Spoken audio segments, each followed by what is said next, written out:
Well, hello there and good day. Thank you so much for joining me at Dystopian Report, the place where we talk about the nightmare world we found ourselves living in. I'm your host, Jesse Pullman, and today is August 1st. It is about 6 p.m. as I make this video. It's Friday. It's 2025. It's EDT. You know the drill. So today I'm just coming out with a broad spectrum news update on some stuff. We're going to cover a couple different stories. We're going to try to go quick. We're going to try to make this as fast as we can so you can get in and out and get your dystopian news. I don't have a palate cleanser at the end of this one. Other than that, I'm going to call to action you, so keep that in mind. Otherwise, let's begin.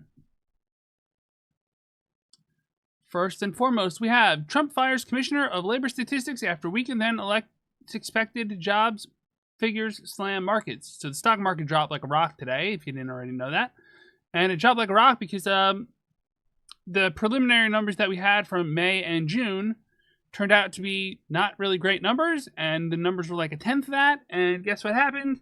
Trump fired Bureau of Labor Statistics Commissioner Erica McEntarfer hours after the agency reported that job growth had slowed to a near halt. For the record, the stock market dropped the Dow dropped 542, which is 1.23%, and the Nasdaq dropped 472, which is 2.24%. So, that's not great. The S&P is somewhere in the middle. So that means the economy is much weaker than we thought it was. And now that Trump has fired the person responsible for managing those numbers, you can imagine that he's going to replace her with a, questionable person. So there you go. Isn't that great? That's great. Next up, colleges making deals with Trump. Brown University reaches a deal to restore federal funding. Will pay $50 million. For what? I'm not really sure because, to be honest, I didn't know Brown was a victim in all of this, but apparently they are. So the Reuters headlines are that the U.S. said that the government blocked $510 million in grants to Brown. He's done this to various universities. Rights advocates have raised concerns. As part of this deal to support workforce development, they're paying $50 million, and also they're enforcing sex discrimination on trans people. That's a very big topic of conversation that hasn't really been talked about as much as it should because everyone's focused on the dollar value and not the consequences of the actions.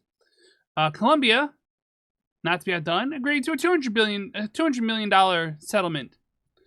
I've heard talk that Harvard is also considering a settlement. I have not heard that they've come up with one yet. I don't know exactly how difficult this is going to be on trans people, but it seems like they're a consistent target in all of these things. So isn't that wonderful? No, it's not. It's awful.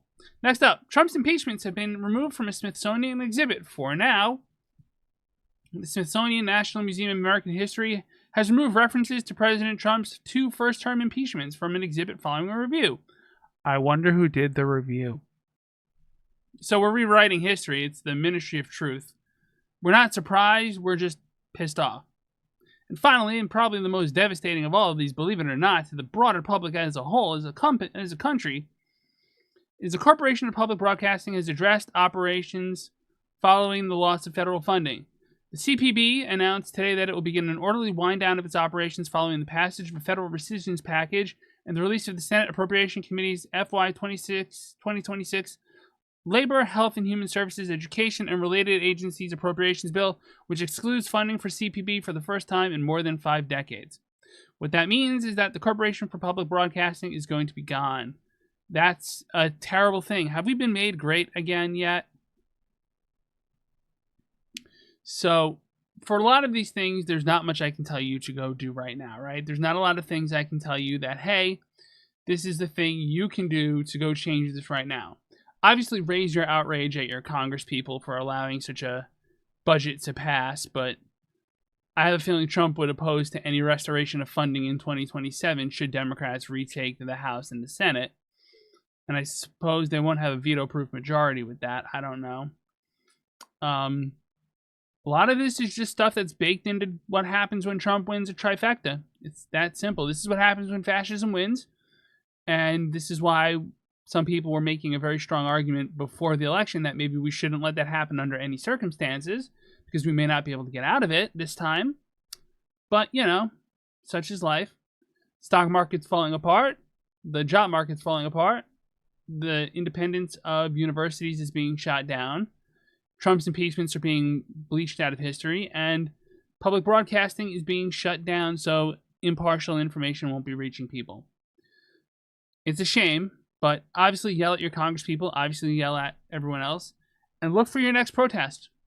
I believe August 12th is the next protest. I want to check that real quick.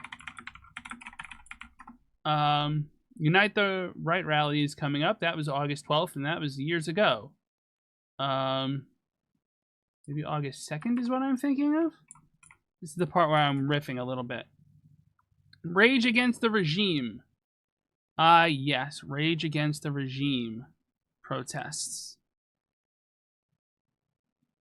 Provided by Newsweek, because of course it is. Hopefully the ad doesn't play. If it does, I'm sorry.